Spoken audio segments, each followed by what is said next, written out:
On a pas mal de mails sur Golf Academy TV concernant la problématique qui n'en est pas forcément une de l'overswing. Alors en premier lieu, il convient de définir ce que veut dire ou ce qu'est réellement un overswing. Bien, concrètement, vous le savez, l'overswing, c'est ce club qui a tendance à passer au-delà de la parallèle et venir donc se coucher du côté de la jambe gauche, pour les droitiers bien sûr.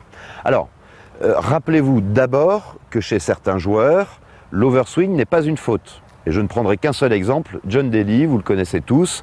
Ce joueur-là a la capacité physique et biomécanique d'emmagasiner de l'énergie, y compris quand ce club passe la parallèle, et il continue d'en emmagasiner, et à la limite, plus il va en overswing, plus il aura de chance d'être puissant et rapide au retour. Bon, ceci ne s'adapte pas à toutes les morphologies, donc effectivement, on a plutôt tendance à penser, à juste titre, que un mouvement arrière, un backswing, vous permet d'emmagasiner de l'énergie et du moment que ce club passe la parallèle, il a tendance à vous projeter trop vite sur la jambe avant, créer en fait une bascule, parce qu'au-delà de l'overswing, c'est plus l'histoire de la bascule et un problème d'appui qui va se retrouver. Et de ce moment-là, quand vous êtes en bascule, au retour, le corps aura pour réaction de se jeter en arrière. Et dans ce cas-là, eh bien, vous ne serez pas sur un système de prise d'élan pour ensuite transférer vers la cible. Donc vous n'aurez pas de poids a priori dans la balle. Donc voilà pourquoi effectivement il convient d'être attentif ou de éventuellement pouvoir trouver des solutions pour mieux contrôler ou éviter cette bascule ou cet overswing. Alors le premier petit drill ou petit exo que je vous propose, c'est d'abord de ressentir ce qu'est un backswing compact. Pour ceci, quelque chose de très simple, vous allez inverser votre grip, non pas mettre la main gauche en haut, mettez la main droite. Bien sûr, conséquemment, la main gauche passe dessous et vous allez faire des swings, des backswings, simplement avec ce grip inversé. Et là, vous allez sentir immédiatement qu'une tension se crée beaucoup plus vite et que du fait de ce grip inversé, eh bien, vous allez compacter votre swing. Alors ceci, évidemment, n'est pas applicable quand vous jouez, hein, on se doit de mettre une main gauche en haut. Encore, il y a quelques cas, j'en ai vu notamment en Afrique du Sud, des joueurs qui jouent avec un grip inversé. Bref. Mais au moins, vous allez pouvoir un peu plus sentir, votre corps va vous envoyer des informations par rapport à cette sensation de swing compact. Un deuxième élément que l'on retrouve chez les joueurs qui ont tendance à faire de l'overswing, en fait, c'est pas tellement de l'overswing, c'est qu'il y a, au moment de la montée, au moment du backswing, un bras gauche qui se plie au niveau du coude. Alors, on a déjà une volonté d'armer le club pour créer en fait un bras de levier entre le shaft et le bras, mais vous comprenez bien que si en plus vous pliez votre bras au niveau du coude, eh bien là très facilement le club va passer en overswing. Donc pour celles et ceux qui pourraient se rendre compte qu'il y a effectivement une petite tendance à plier le bras gauche, eh bien la clé c'est simplement de chercher à garder ce bras gauche étendu, je dirais ferme. Attention, hein, n'allez pas non plus dans une extension trop importante qui créerait une crispation. Donc l'idée c'est de garder un bras gauche, il est posturé, il est positionné d'une certaine façon, à l'adresse. Voilà à peu près la position que je lui fais avoir en ce qui me concerne. Eh bien je cherche tout simplement à garder exactement la même position de bras gauche. Seuls mes poignets vont créer cet armement pour justement avoir un bras de levier supplémentaire.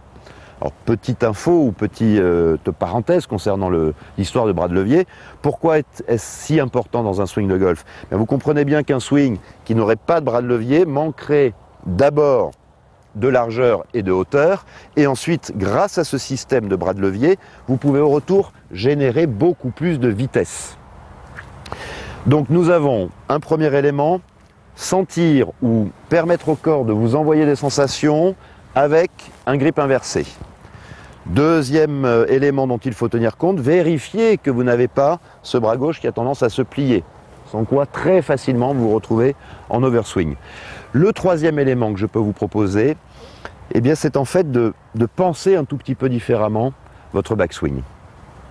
Trop de joueurs ou trop de joueuses ont simplement tendance à arracher le club et à jouer avec des bras qui vont vers le ciel. Donc, quelque part, ce joueur ou cette joueuse-là a tendance à penser vers la hauteur. Eh bien moi, je vous propose de chercher beaucoup plus à swinger dans de la largeur. Cherchez tout simplement à garder vos mains loin de votre tête, loin de votre oreille droite, à la fin de votre backswing. Plutôt que lever les bras et aller vers le ciel. Et vous voyez le rapport que vous pouvez établir. Mes mains ici sont assez près de ma tête. Cherchez beaucoup plus à élargir votre backswing, trouver de la distance entre vos mains et votre tête. Et ce faisant, même avec un bon armement, vous aurez beaucoup de mal à passer dans cette situation d'overswing. Quatrième élément, il y en a un sur l'overswing. Eh bien tout simplement ça concerne les appuis. Et plus exactement la notion de transfert. On le répète très souvent sur Golf Academy TV, le swing de golf, c'est une prise d'élan qui permet de mettre son poids ou de sentir que son poids vient transférer sur sa jambe arrière pour ensuite traverser au travers de la balle et aller en direction d'une cible. On est bien donc sur une recherche de prise d'appui sur la jambe arrière, jambe droite pour les droitiers à l'aller, pour un transfert qui vous permet de finir sur la jambe gauche, jambe avant, au retour. Eh bien, en vous concentrant simplement sur cette notion d'appui, vous vous installez devant votre balle. L'idée, j'ai un fer 7 entre les mains, c'est de vous sentir le plus équilibré possible, à 50% des deux côtés. Eh bien, à l'aller, ressentez simplement que grâce à votre montée, votre rotation d'épaule, votre poids vient se placer à 70, 75, 80% sur la jambe droite. Quand on le fait doucement, on le sent très bien, ça chauffe un peu au niveau de la cuisse. Et au retour, cherchez à vraiment venir 90% sur la jambe gauche. En respectant ces lois de transfert, bien à droite à l'aller, puis bien à gauche au retour, vous éviterez la fameuse bascule, où là, regardez, en fait, je ne suis pas du tout à droite à la fin de ma montée. Je suis en reverse pivot, disent les Anglais, en pivot inversé, en bascule. Et ce pivot inversé, au niveau du haut du corps, eh bien, vous amène très très vite dans une situation d'overswing. Voilà 4 éléments que je vous résume à nouveau. Pour sentir ou avoir des sensations, faites des swing grips inversés. Premier élément. Deuxième élément, quel était-il? Évitez de plier le bras gauche. Car ces bras de levier supplémentaires, inévitablement, va donner encore un petit peu plus d'arc à votre club. Troisième élément, pensez largeur. Et quatrième élément, mais qui va avec le troisième d'ailleurs, sentez qu'un backswing se fait avec un poids qui vient se transférer sur la jambe arrière pour qu'au retour, il puisse simplement venir sur la jambe avant. Ça devrait vous aider.